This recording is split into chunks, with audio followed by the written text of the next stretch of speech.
শীতের আগমন মানেই ভ্রমণ পিপাসুরা ঘুরতে যাওয়ার জন্য বিভিন্ন ধরনের প্ল্যান করে থাকেন।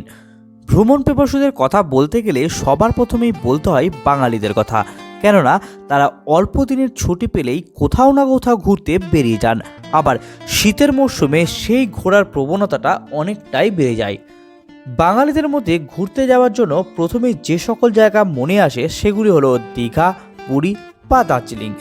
এর বাইরে যে সকল জায়গা সচরাচর মনে পড়ে সেগুলি হলো কালিম্পং, হয় সিকিম, এর বিভিন্ন পাহাড়ি এলাকা। তবে অনেকেই রয়েছেন যাদের কাছে এই সকল জায়গা একঘেয়েমি হয়ে দাঁড়িয়েছে। বারবার একই জায়গায় যাওয়ার কারণে আর তাদের এই সকল জায়গায় মন বসে না। তবে আমরা আজ এমন একটি জায়গার সন্ধান দিতে চলেছি যেখানে পাহাড়ি প্রকৃতির আনন্দের পাশাপাশি মিলবে নতুন কিছু দেখার সুযোগ। গ্যারান্টি, এই জায়গাটি গেলে আপনার প্রাণ অবশ্যই জুড়িয়ে যাবে।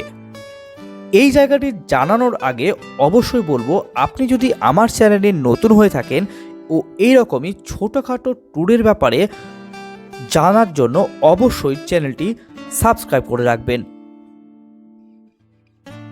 যে নতুন জায়গাটির কথা বলা হচ্ছে সেটি উত্তরবঙ্গে অবস্থিত। পাহাড়ি এই এলাকাটি হলো বিজনবাড়ি। উত্তরবঙ্গের যে সকল পাহাড়ি গ্রামগুলিতে পর্যটকরা শান্তির খোঁজে ছুটে যান তাদের মধ্যে বিজনবাড়ি হলো অন্যতম।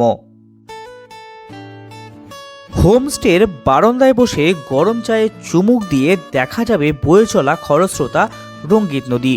ভোর হলেই এখানে শোনা যায় পাহাড়ি নানান পাখিদের কলতান। সাথে দেখতে পাবেন কমলালেবু ও নানান নাম জানা অজানা ফুলের বাগান।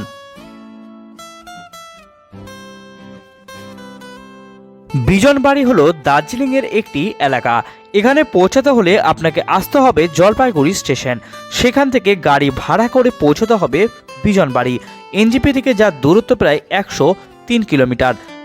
তারপর সেখানে পৌঁছে যে কোনো একটি হোমস্টে ভাড়া নিয়ে থাকতে পারেন। এখানে হোমস্টেতে প্রায় 2 থেকে 3 হাজার টাকা ভাড়া পড়ে, যার মধ্যে খাওয়া দাওয়া ইনক্লুড থাকে। পর্যটকদের কাছে অন্যতম জনপ্রিয় জায়গা হয়ে ওঠার কারণে এই বিজনবাড়ি তুলনামূলক খরচ একটু বেশি।